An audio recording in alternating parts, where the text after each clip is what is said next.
Welcome to the Popcorn Wine Down with Tammy and Eddie. Grab your popcorn, get yourself a glass of wine, and come hang out with us as we discuss TV shows, movies, music, and pop culture.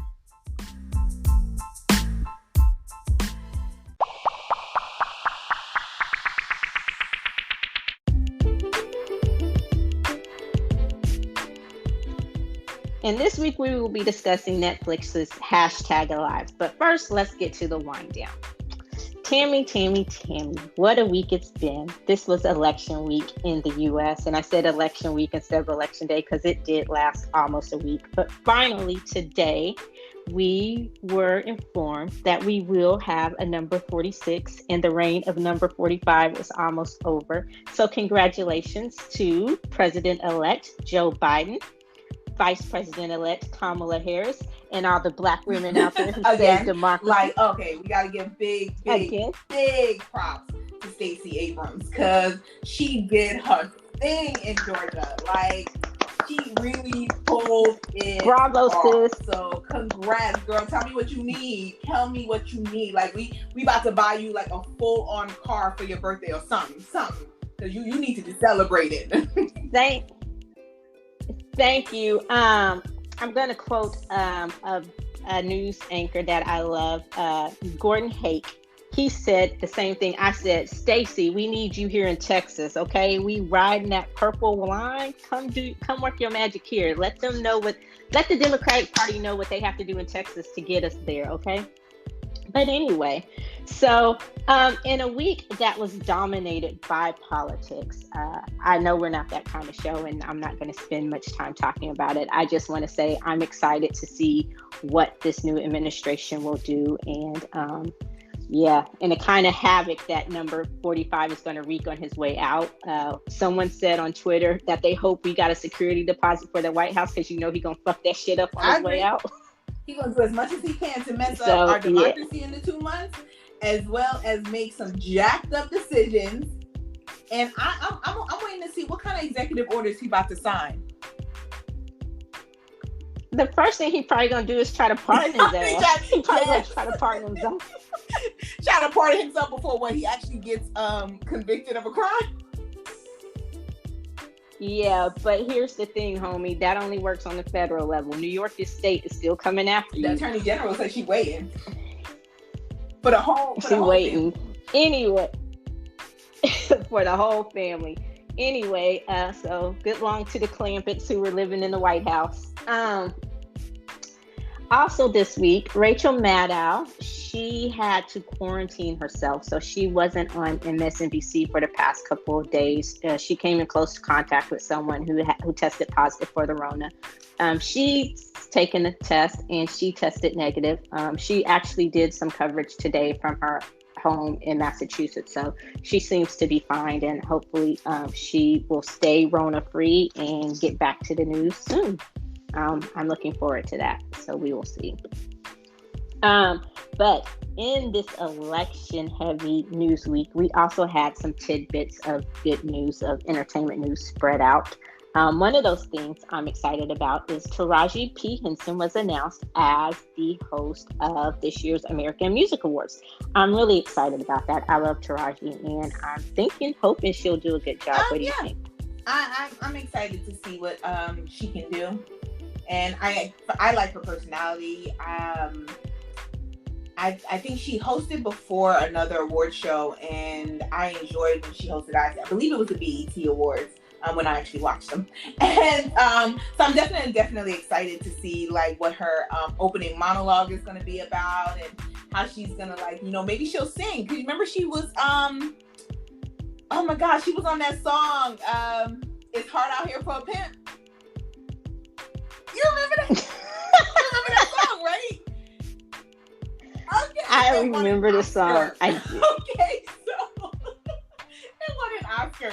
But I remember her singing on the what was the name of the group? Oh my god, it was a rap. Anyway, it was a rap group, but I remember her singing 3-6 Mafia. You sure right. And so I remember her singing It's Hard Out Here for a Pimp. So I'm definitely interested to see if she's going to be singing as she's hosting the AMAs. I don't know why, but that's my excitement right there. It's like, is she gonna bring her full talent to the stage? So that means you're going to actually watch the AMAs, right? That's what YouTube is for nowadays. But you know, I really appreciate that you're gonna watch it for me. Thank you so much, Eddie. You don't get the full experience for YouTube, and you also don't get the full experience for me telling you to turn on the TV just to see BTS. That's all I'm excited about, because you know you can watch YouTube on your TV now, right? You know that? I found that out a couple months ago. I watch YouTube. What was it, like 2 months ago, when I was really excited? I told you about it, about my excitement. So that's what I'm gonna do. I'm gonna watch it in real time on YouTube. Are you going to? Well, okay. Well, BTS and Dua Lipa, they're so far the only two performers who have been announced for the AMAs, and I'm excited mostly about BTS because it will be their first time, I believe, performing their new song "Life Goes On," and I'm really excited to hear what it's going to be about. But by then, the album will have been out for like 2 days, so yay to that. We'll be doing a review show on it anyway, so you'll definitely get to hear our thoughts on the new BTS CD, B, like it's named B. Yeah, and there's been a lot. The boys have been in the news a lot this week, so we'll start off with their Mama performance. They've also been announced as performers at this year's Mama Awards, which is like the biggest Asian music awards. And I'm excited about that. I think a little bit more so than the American Music Awards, because they always go big at the Mamas. And I know, unfortunately, that they probably won't be able to top last year's performance just in time and spectacle. It was so amazing. And they took over last year, so but I still will do. I'm excited to see them perform the songs in front of, I guess, well, it's going to be online, right? Okay, so it's online. Asia, yeah, they're still shutting. They're kind of like the rest of the world since they're in the process of writing that shut down, stay open line. So I think they're just going to play it safe and do it online. So.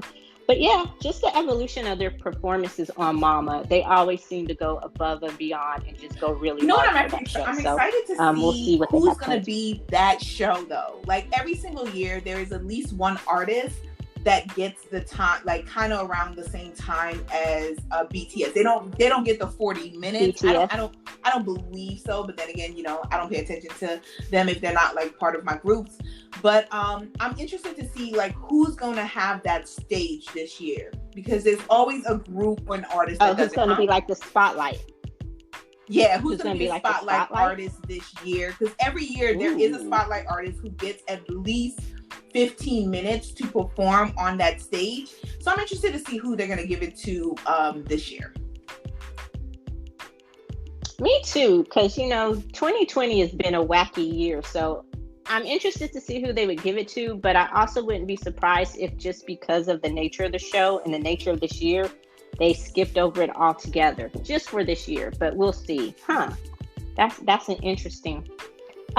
Speaking of B and performances, it was announced that Min Yoongi, aka Suga, he has been sidelined. He had shoulder surgery finally. I can't talk here. You remember when we were talking about during a concert how the first song? Yeah, it was the second night, right? Like so the second night he couldn't move that whole side of his body, like he didn't raise his hands or anything like that whatsoever. So everybody noticed it. They were talking about it on Twitter. Yeah. So he finally had his shoulder surgery, and it wasn't a secret that he had a bad shoulder. I don't know why I can't talk. Why that word is so hard for me today. He got the injury before they even debuted as a group, when he was doing like a part-time job, and he was in an accident and he hurt his shoulder. So we've always known that he has a weak shoulder, and he put it off for years with just doing physical therapy and getting shots to keep performing, because, you know, BTS is a very high energy group when they perform, so he's just kind of suffered through. And then I go back and I watch other videos, and you can see it. Like, you see the moments when they have to kind of like put him to the back of the group because he's just, you know, he's just so tired and, you know, looks a little broken down. And, you know, you just think like, oh gosh, like y'all just got so much energy, because the amount that he puts into the stage. And then he worked through it. But I'm just happy that he finally got this surgery. Kind of sad, because he's not going to be part of any of the their comeback. He's going to miss a lot of their comeback for this year. But please get better, Sugar. You know we love you. Yeah. Well, I know they taped the AMA performance before he had surgery. They taped that, and I don't know about the mamas. So, but yeah, Sugar, get better, get well soon, and I'm glad he finally got that taken care of. So, we will see you in 2021, maybe. But don't worry, Army and the boys, they got this on lock for you. Also in BTS news, they released their concept photos, their individual concept photos for the album. And they say this is the most BTS album because the guys had a big part in every aspect of it. They all wrote, they all produced, they all... they were in control of the whole thing, and all they did was have meetings with the staff for Big Hit to tell them exactly what they wanted. And Big Hit, it was Big Hit's job to make sure that the vision that they had for this album actually came through. Yeah, and they even directed their own videos and all of that. So I am interested to see not only what the album sounds like, but what it looks like visually as far as the videos go. But if the photos are any indication, it probably will be the most BTS album. Like it, I'm interested to see how it all blends, because the photos were so different and beautiful. And we talked about our favorites earlier, but I like photos. I like seeing a different side. My favorite, I love J-Hope. Did you see the it was sneakers so in colorful, the back? and I love his sneakers. Just I did behind him. And it also had, and did you notice it also had the shelves, like, because of his clinical organization? So it really was J-Hope. And I love colors. The one thing you told me when I was doing the website was, I don't want all those bright colors. So I was like, yeah, okay. It can't be just black and white, but it has to be some color. So sometimes you have to tone me down on the color. So I really love J-Hope's room. Believe it or not, RM's room to me seemed the most comfortable. It seemed the most chill. It was very simple, but the color, it was still warm and inviting. So there was something about that room that drew me in. And of course, I love the whole art gallery motif and museum aspect of V's room, and the color scheme. Jimin's room was great. All the flowers would kill me with the allergies. And I loved Precious's room. Jin's room was pink and kind of iridescent and flowy. And Sugar's room was just blue and chill and cool like him. And JK's room was probably my least favorite. It would give me a headache, all those big speakers in the back. Like, wait, pause. All I asked you was, which one was your favorite, Eddie? And I broke it down for you. You're welcome. And I'm like waiting, like, okay, okay. Yeah. So I broke it down. I analyzed it. I'm sorry. I'm going to go over the top. So was J-Hope your favorite, or was RM your favorite? I don't know. It depends. Given the day of the week, I could see myself wanting to chill in either one of those rooms. I think those two rooms encapsulated the both sides of me the best. Yes. And yes. We're going to go with that. Yes. I'm going to keep this real nice and simple, y'all. So my favorite rooms was RM and V's. I think that they had the most comfortable rooms that didn't look like, oh my God, if I sit down, I'm going to dirty up the whole concept. RM had the most comfortable room. I will agree with you on that. Like, I feel like I could chill, put a TV right in front of the couch that he was on, and put my little slippers on, and we just gonna be chilling there watching some TV. And then with V, even though V's looked very antique, I also considered his room to be comfortable. So those two were my favorites. Now, my third favorite was J-Hope. Like, because it fit him so well. Like, I was just like, because didn't I tell you, I was just like, I'm interested to see if he's going to put color to his room or is he going to tone it down. And his room just perfectly fit him as well. It did, but I'd have to get rid of that plastic ass couch now. That was the one thing I did not like. They all had some couches. I'm just like, how much money did y'all spend on these couches? But yeah. So I'm really interested to see it makes you everything excited about this for it to album, come out and what they're gonna bring to the table, because BTS got to go bigger and bigger every year. So I am excited to see what they bring to the table this year with their comeback. So, and also, speaking of BTS and K-pop, we're going to talk about Black Swan, and not the song.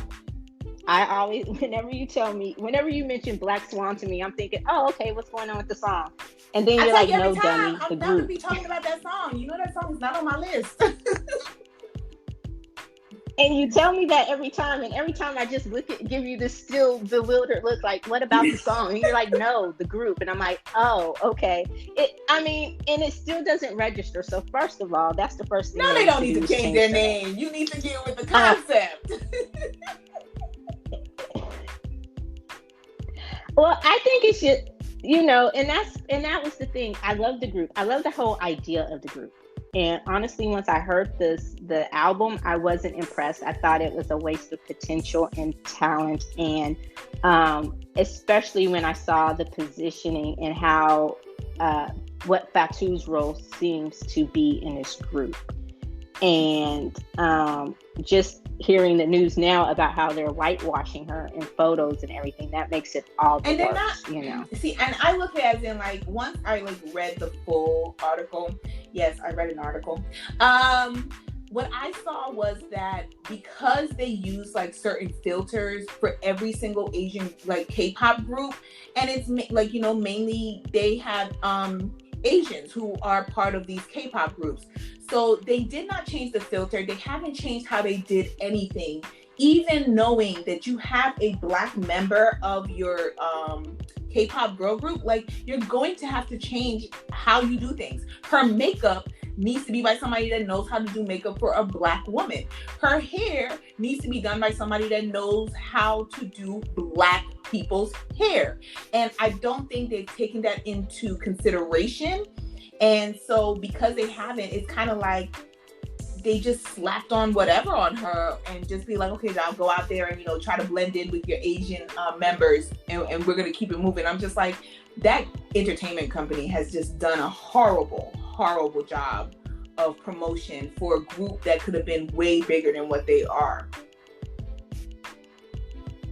Yeah, and as far as, the hair, the makeup, the filtering, we have those same problems here in America too. We've heard a lot of our Black actresses and, entertainment stars talk about that. So, but I agree, if we're not all the same. So you need to get someone in there who can make her look her absolute best.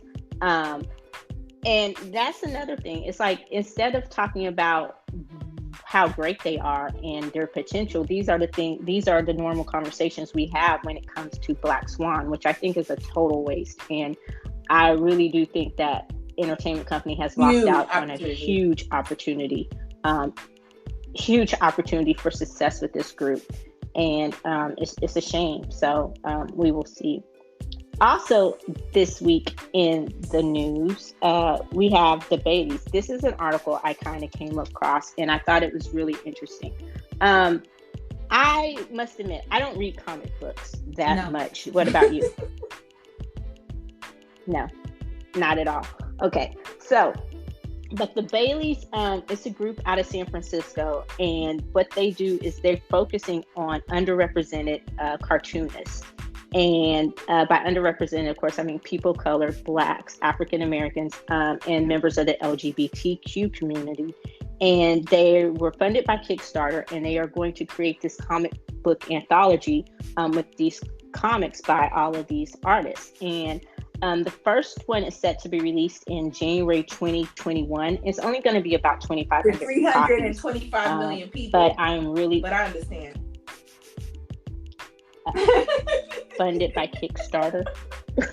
Maybe as they get more like publicity, then they can publish more or print more. Yeah, I'm hoping, because I thought about it and I was like, I really do want one of these comics. I really would get one. And like I said about anime, it's something I'm wanting to get more into, just to see the mythology, especially since I watch so many comic book movies and shows and stuff like that. But so, you know, if you're not one of those lucky 2,500 people out of the 325 million that Tammy just realized, then you can check them out on the BAYLies.com website, and you can also go to our website, thepopcornwinedown.com. There's the plug. To see more about that story and the BAYLies and all the cool things that they are doing. And speaking of my love of comic book movies and characters and things, Henry Golding, one of my favorites, has been cast as Snake Eyes for the next G.I. Joe spinoff, which I happen to love the casting. I do not. You not so much. He's cute. He's cute. And he's a great actor. He's cute. He's adorable. I'm not saying he's not a bad actor. I'm just saying I'm gonna have to wait and see. Like, to be honest, I've only ever seen him in Crazy Rich Asians. And he's only ever what? You didn't. We didn't see last Christmas together. Right? You weren't with me. Yes, winter is coming. Yeah. So I did see him in that, and I'll be honest, like, I mean, I enjoyed the movie, but it was a typecast movie, right? So he's been typecast. He's been in 4 movies, and he played the same role in all 4 of the movies, a romantic lead. And so I'm gonna wait to see what he does with Snake Eyes. I'm not impressed with the casting. I'm gonna be honest. I'm just not impressed with the casting. He's really gorgeous though. So, and they're going to be covering his face for the movie. So I want to know how they're going to do that, where they show his face, because how you just going to cover up that beautiful face? He was also in The Gentleman, which we saw together too. He was only in it. You know you're so nice. You know you. So you know nice. What? I see. You give people chances, and I'm gonna be very direct. He's a pretty face, and he can act. I'm not saying he can't act. I'm just saying I have to wait and see, because with what I've seen, I don't know if he was casted because he can really do the role, or was he casted because he's very popular and he is beautiful. Well, what I'm going to say is we're probably going to have to add this to our ever-growing agree to disagree file. Growing. And wait till the movie comes out, and I can say you were wrong. I mean, we can all I'm saying it now. I'm calling it now. Well, okay, I'll be honest. Part of the reason why I'm excited about this casting is because they finally took Snake Eyes back to where he goes and cast him. Technically, he's half British. First but and foremost, okay? Okay. Anyway. So then, aside from that, I also loved the first G.I. Joe with Channing Tatum and from 2009. I must admit, that was one of my guilty pleasure movies. It's good. Corny, it's silly, it's fun. It was good. It was. And I was disappointed when he wasn't in the second one. Trash. And the second one was okay. It was okay. It was okay. You know me, I'm not mincing words. It was trash. Okay. And the only reason I watched it is because I was like, oh, I'm gonna give it a chance, because you know it's The Rock and Channing Tatum when Channing Tatum used to be somebody. And I was very disappointed because I enjoyed the first one, and I actually enjoyed the supporting cast. I didn't watch it for Channing Tatum. I watched it for the supporting cast and for I like comic book movies, although I don't, or concepts. I just don't read the comic books. But yeah, it disappointed me. The second one. The second one was one that if it's on TV now, I automatically turn the channel. So yeah, it was okay. No, it was bad. But so that's why, and and like you say, Commando or Snake Eyes, he's really one of the more secondary characters in this. So I'm glad that they're trying to reboot it and focus on a different aspect of it. We'll see what happens with this role in this movie, and if I actually get to tell Tammy she was wrong or not. So we're going to save this tape, and we're going to save this date. And when the movie comes out, one of us is going to be throwing it in the other one's face, who was actually right and who was actually wrong. Like it may be me, but I'll give you the chance to prove me wrong. Usually I'm not, but I'll give you the chance, Eddie. It's okay. But it's going to be okay if you were wrong, okay? I will still love you. Oh, thank you. I appreciate that. And with that, it's time for your wine break. Go sip that wine and come back with us. Yeah.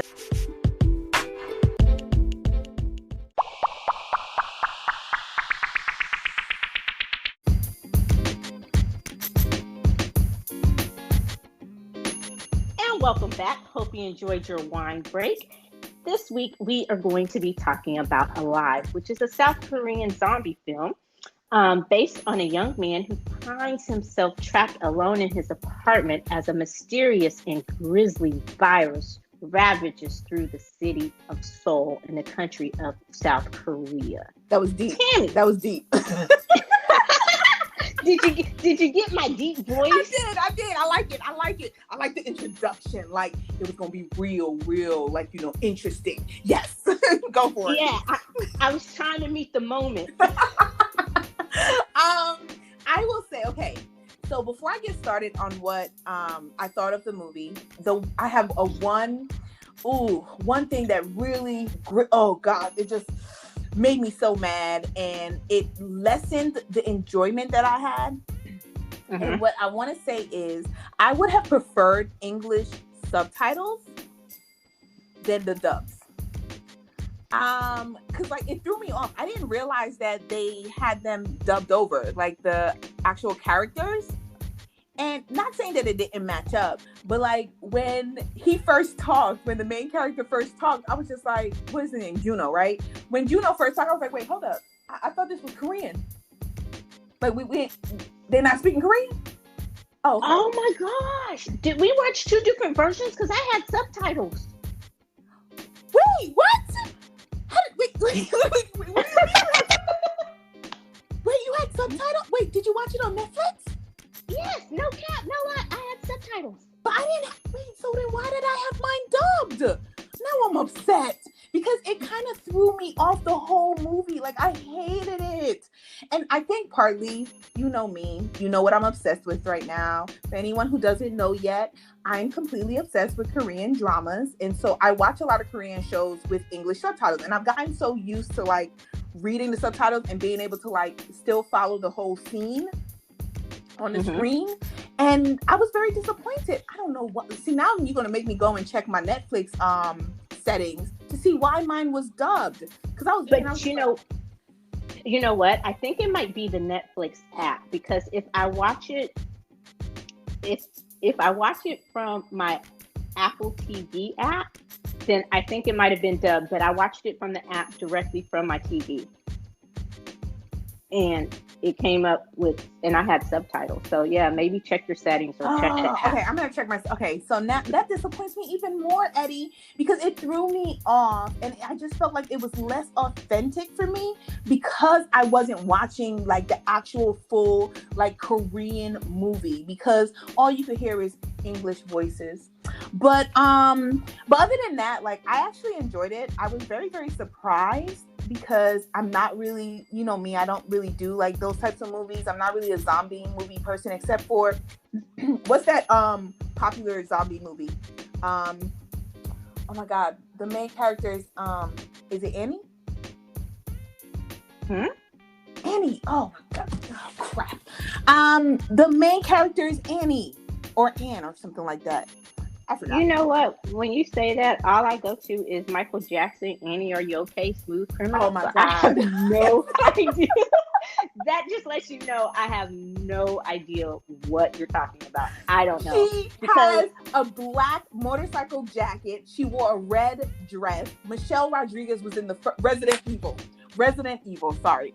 So I got Resident Evil moments from it, but it was missing a lot of action. So I guess they really like focused on the fact that the dude was an idiot. He was a moron, as the female character called him. And he made some stupid choices and then just magically happened to survive at the end with the help of a woman. Go women. But I enjoyed it. I thought it was entertaining. What about you? I agree. I'm not usually one for zombie movies or anything like this. And you know what I kept saying is I was like, we should have done this for our Halloween movie instead of the Yeah. Oh witches. yeah. Oh yeah. Snap, snap to that. But I did. I really enjoyed it, and it was. And I found out as I was reading about it, it was an adaptation of a movie. I think it was a U.S. movie called Alone. But Oh, I French. really. Oh, it's French. Mm-hmm. Okay. I really enjoyed it. The subtitles. Yeah, I'm to the point where reading the subtitles doesn't bother me at all now. Uh, but he was an idiot. He was a moron. It's like his whole it kind of progresses. Now, before we get to how idiotic he was, I will talk about the movie itself.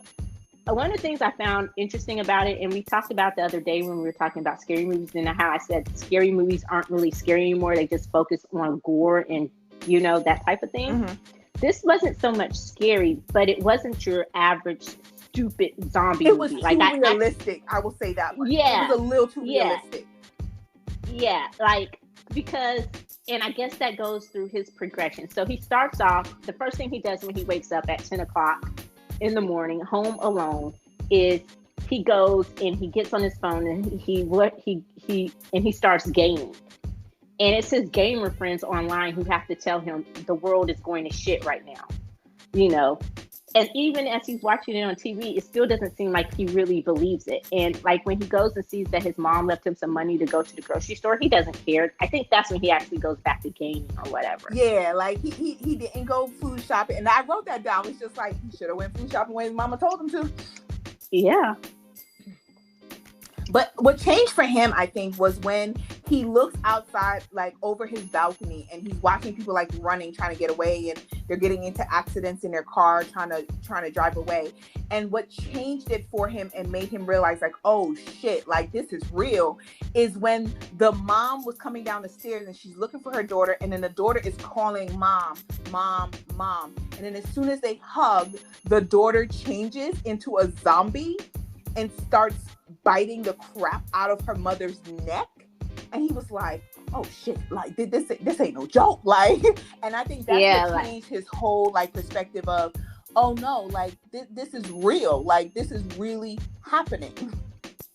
Yeah, like shit just got real. And then the neighbor who comes in, who he lets in, and then the neighbor First changes right in front of. Yeah, it's like, dude, like, first of all, you see all that shit going on. Why the hell are you trying to go outside? Okay. That was my thing. I was like, but then he lets the neighbor in, and I'm thinking, huh. And you kind of knew he was going to change. And I'm like, what is he going to do with that little bitty ass knife? Like, he didn't even know what he was going to do with that itty bitty knife. Yeah, and then when the guy, and we talked about it, the part of the reality of it is as it sets in and he goes through his rations and he's like, okay, because on the news they said they had to have enough food and water to last them for like 60 days. And he goes through his rations, and then he says the same thing you just said. I should have gone grocery shopping when mom told me to. um, he sleeps on the couch, and then it's like, okay, so a period of 3 days, and homeboy has not showered, he's not changed clothes, nothing, just dirty, just stinky. And it kind of takes me back to the beginning of the Rona, where it was like, what the hell am I doing? Yeah, like I'm telling you, everybody, when Corona first happened, when we were first shut down, as much shut down as we were, like I'm at home like, oh, this is the life. I'm doing good. Oh yeah. And then all of a sudden you just like, oh, I'm bored out of my mind right now. Like I'm going crazy. Yeah. Like, can I see people? Like everything. What's going on? To some people, showering became optional. And he was, so just the progression of seeing his days and how it went. And he said from the beginning that the only reason he was going to survive was because of the message his dad sent him. And he wrote on that paper, I will survive, or I must survive. So, and that shows that he wasn't a bad guy. He wasn't, I want to say... He was oblivious. Yes, there you go. That's the word. He was oblivious to his surroundings. And I think that's what it was, is that he wasn't a bad guy. And you could tell, like, when he had the scene where he's imagining his parents and his sister coming home, you could tell, like, he had a great relationship with his sister. He had a great relationship with his parents. He loved his mom. It was just that he was oblivious to what was around him. And he was kind of a fuck up in a way. And... yeah. So yeah, but what like had me cracking up as well is like when he ate his last meal, he ate his last supper. I thought of you when he was eating those kimchi noodles. Can I just so hilarious thing, since you said that you thought of me, is that when I was sitting down to watch a live, right? Tell me why I made myself a bowl of noodles to start the movie off. And then I was eating my noodles when you text me about Biden-Harris winning the election. And I was just like, this is just the part. So when he was eating his last supper, and I was just like, oh shoot, like you got those noodles too? Those noodles are good, okay? For anyone that hasn't tried them yet, they real good. But yeah, it was he was definitely entertaining. He wasn't, it wasn't boring. I will say that. It was not, and I kept wanting to know how it was going to end. Like as time goes on, he realizes the gravity of the situation, and you could tell that he kind of lost hope in his reason for surviving when he was finally able to get the message through from his parents, and he heard what happened to them and his sister. And then he goes and tries to kill himself. And Kim Yoo-bin, she actually saves his life when she has that red light and she's telling him, don't be a moron. And the things like that, I think that was really, really sad because, like you said, like when he heard the message, when he got the message from his dad, and that was his motivation for surviving, right? Was reuniting with his family at some point. And when he finally gets in touch with his family, and then he hears them literally dying on the phone, like that was so sad. I was just like, aw. I said, what is he gonna do now? But can I just say how paranoid this movie also made me? Because I started to look at my kitchen like, do I have enough food? Like, I know, like, people like, okay, like we all have, I feel like you can survive if you're a little paranoid and you have a little bit of a conspiracy theorist mindset in you. And this movie definitely like revved up that part of me. So I'm looking at the kitchen like I got my 3 cases of water on the ground. Okay, I got my food. Like I think I'll be good. I think I can survive in my apartment by myself. Like yeah, I'm good. So are you saying, can you survive the next 2 months, or can you just survive 2 months in general? Why are you bringing that up? I'm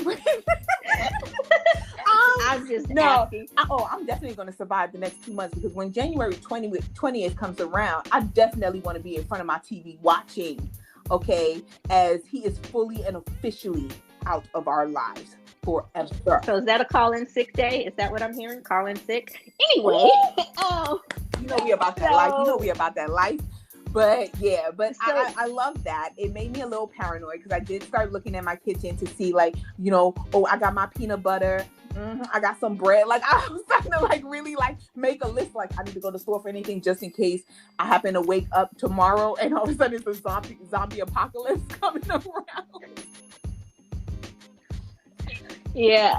And the movie was only 99 minutes, but it did not waste any of those 99 minutes. It got straight into it. And Kim Yoo-bin, her character, she seemed to give him like new life. And it was cute how he got excited. And then when he was trying to figure out those ways, like what he should call her, and she was like, he's really not doing that. He's an idiot. And he was like, no, I'm fine. And I'm like, you are an idiot. She kept looking at him like, he's so fucking stupid. But he's the only person I see. And no, like, and I love that. And the funny thing is that I recognize him from somewhere, and I still haven't figured out where I've seen him before.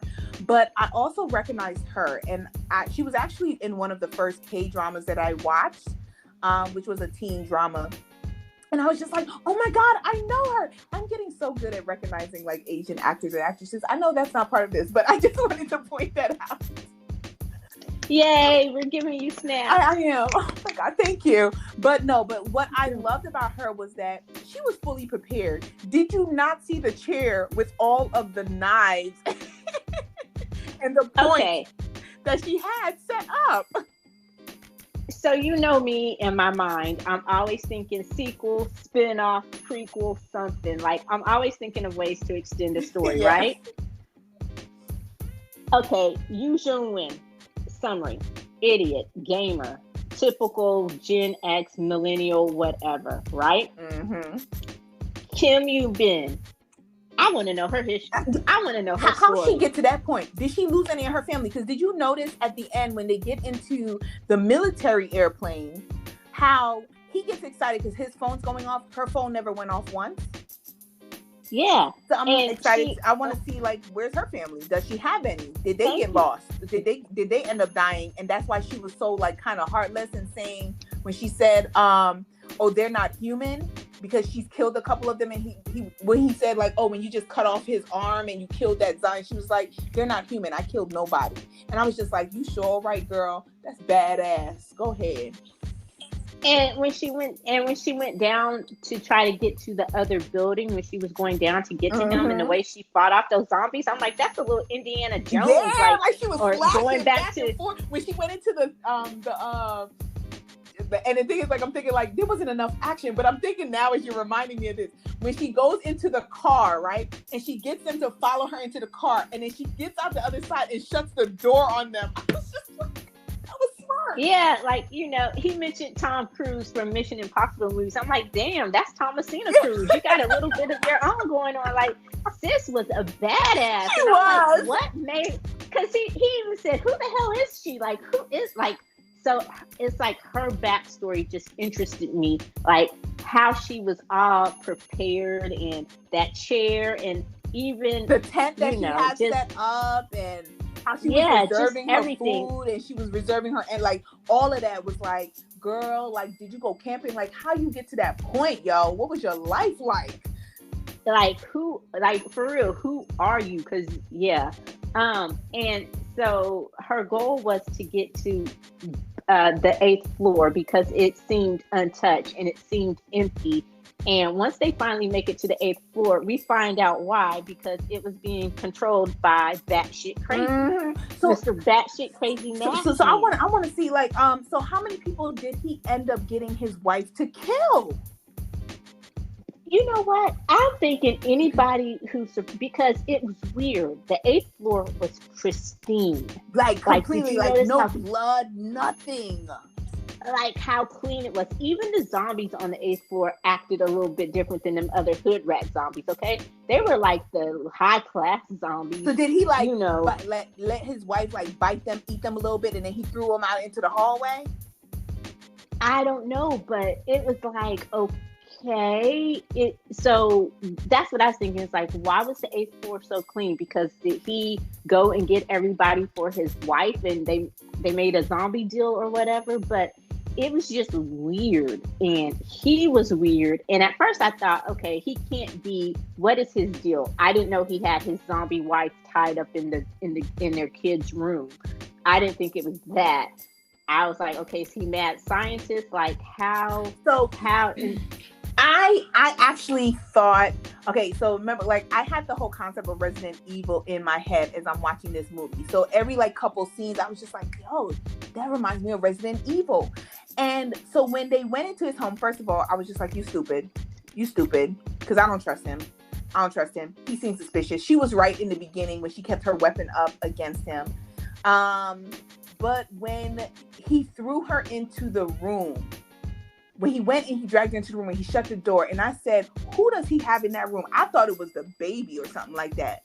Like, I thought he had his kid in there and he was going to feed her to his kid. But when his wife showed up, I said, oh, I ain't surprised. Because I knew he had somebody in that room. That's the reason why he took her and not him. He thought she would be weaker and be more likely to get killed faster than if he had sent him into the room. Yeah, and then I must say one aside is that spam never looks so good and gross at the same time, because I get it. You put yourself in that situation, and I'm like, dude, he was all excited about spam, but I'm like, yeah, you know how long it's been since he ate it? He was like, you want anything to eat? He was like, spam. Spam. And the first thing you go, that is so gross. But then you think about, it's like, yeah, I'd probably be going ham on that spam too. Yeah, like it'd be the best meal ever. You be like, ooh, that's that steak right there that I'm tasting. It's not spam I'm tasting. I'm tasting that nice steak that I'm eating right there. Mm-hmm. But so now I have a question. When she came out of the room after she shot Crazy and his wife, why did she want him to shoot her? Was she bitten? And that's what I was thinking the whole time. I thought she had been bitten. And I kept like, I was just like, wait, should I rewind it? Because I don't remember seeing that scene. And what I think it was is that it was kind of them giving up. After they met the dude and they realized that he had his wife in that room just chilling and he was taking care of his zombie wife, it was kind of like, we're never going to get out of this. I think that was the mindset that she had. So she was just like, because when she said, we're still human, that was her telling him, that's when I got it. Like, okay, she's saying that she would rather die as a human than die as a zombie or live as a zombie. And so that's why she wanted him to kill her. But I'm just like, so who gonna kill him? Like, so he just supposed to survive on his own? Like, if it was out of the two of you, I'm gonna choose you to survive, not him. Like, what he gonna do for himself? Come on now. He did buck up a little bit. He did, because I was surprised that he actually brought his butt downstairs. Because I was like, because at one point it was just like, are you just gonna? Yeah, I was like, are you just gonna stand there and watch this? And there was something else he was doing. I'm like, why are you just watching this instead of doing something? But yeah, so he had moments that weren't technically, or that didn't have to do moments, but his moments was based on her heroism. So if he do not have her to be the hero, then ain't nobody gonna push him to survive. So that's why I was just like, I thought that scene was a little off, because I did think that she was already bitten by the wife, and that's the reason why she was telling him to kill her. And then when I realized, like, she was like, oh, we're still human, I was just like, oh, so you kind of like want to die before y'all basically get killed by the zombies. But I'm just like, girl, you better kill him first. Like, don't be sacrificing yourself. Thank you. He ain't nobody. Like, he ate I'm all like, his food. Yoo-Bin was definitely the hero of the zombie story. And then when they heard the helicopters, and for a moment they had me. I really thought once they were on the roof that I was like, there's no way they can fight them all off, especially with them only having a six-shooter. Thought that they were gonna. Now, I did cheat a little bit, and I read some of the reviews, so I did know that, because the reviews said there was a cliched ending and it was very prettied up at the end. So even as they're on the roof, and I'm just like, oh shoot, like this is how they're gonna die. But I'm like, nope, this is not how they're gonna die. Like the helicopter's gonna come back because they said that, you know, they kind of survive it. So I was just waiting. So when the helicopter comes back, I'm like, oh, that's what they were talking about, the cliched ending. How they just magically like just showed up all of a sudden, like they just finally heard them screaming that they're alive, they're alive. But it was definitely interesting. Here's one thing I liked. They kind of made the zombies a little bit different. Now I will say I have watched other zombie movies. Resident Evil is the one that I really, really remember because I'm a fan of it. But have you ever seen World War Z? No. Wait. I'm sorry. Hold up. Because I just didn't expect that no. Like, I just expected an automatic yes. It's in my movie list. I have it, and I'm always saying I'm going to watch it, and I heard it was really good. But again, I don't do... Okay. Yay. Can we put that on the list of another movie that I've seen that you've never seen? Whoop, whoop. Okay, sure. So in World War Z, the zombies that were in that, they couldn't sense sick people. So if you were sick or you were dying, then they couldn't sense you. So they would literally walk past you. They would see you, but they would think that you were already dead and that you were already a zombie, right? So that's how they end up surviving. That's how they end up surviving in the end. And that's kind of like, I like that because it changed up the whole concept of zombies. And they did the same thing for this movie because they said the zombies couldn't see and they couldn't smell. All they could do was hear. So as long as they were really, really quiet, they just got, like, the zombies just walked past him. When he was in the hallway and he was hiding and he was facing the wall, and the zombie just walked past because they couldn't smell him and they couldn't see him and he wasn't moving. So they couldn't hear him. So they just walked past him. And I was just like, I like that. It kind of makes a difference on, like, you know, these different zombies, which kind of changes the concept of the movie as well. So it wasn't as predictable as you would think.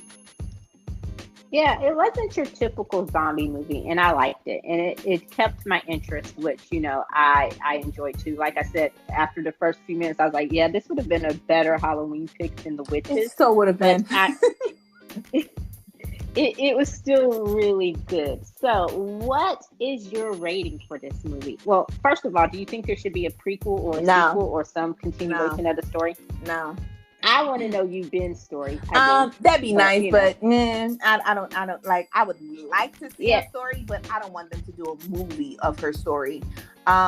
Just because it starts. That would kind of be before the zombies come about. So then the story would be what, like, how she becomes so like has her survival instinct, and then as well as like how the zombie apocalypse actually really gets started and spread, because they also talk about how, sorry, I know you actually heard it, but they also talk about the fact that it spread more in the city than it did in the suburbs or in the rural areas. That's why they were dropping bombs on actual like buildings. They were dropping bombs on actual buildings and everything like that, because at the end of the movie, when they show like all the people that were like surviving, and the news said that they were like, how, you know, because they literally live on top of each other. So you know what that is? That's New York. That's New York City. That's telling us what would happen to New York City and Chicago and Detroit. I don't know so much Houston. Well, not our area of Houston, but more like Southwest Houston. But yeah.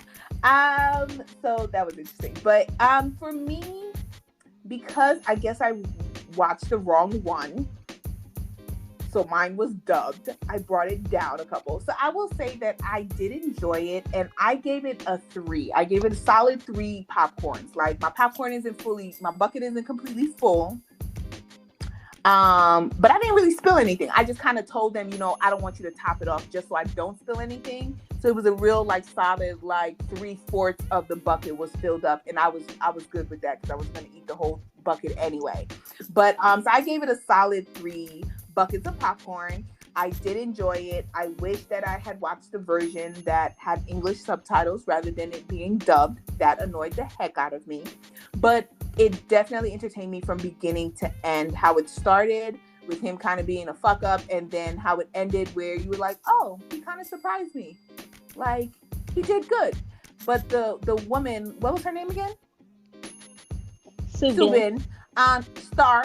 She was a star. I'm sorry, Yoo-Bin. You Yes, Yoo-Bin was the star. Yoo-Bin was the star of that movie. Like she had me interested in her more than him. He would be like the idiot sidekick that she's like, come on, boy, like let's just go. Come on now. Like that would be her, like telling him what to do at all turns because he wouldn't know what the heck to do to survive without her. What about you, Eddie? Yeah, I agree.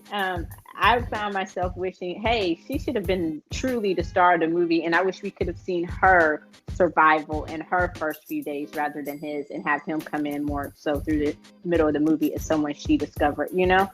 But we're in pretty much agreement. I gave it a 3.25 popcorns.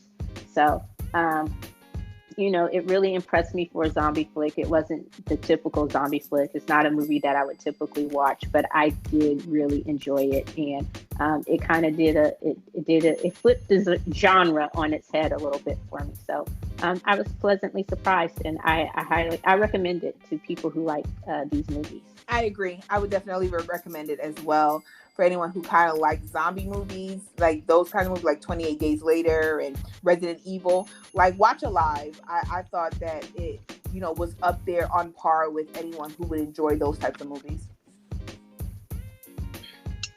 Well, thank you. That just about does it for this week's episode of the Popcorn Wind Down.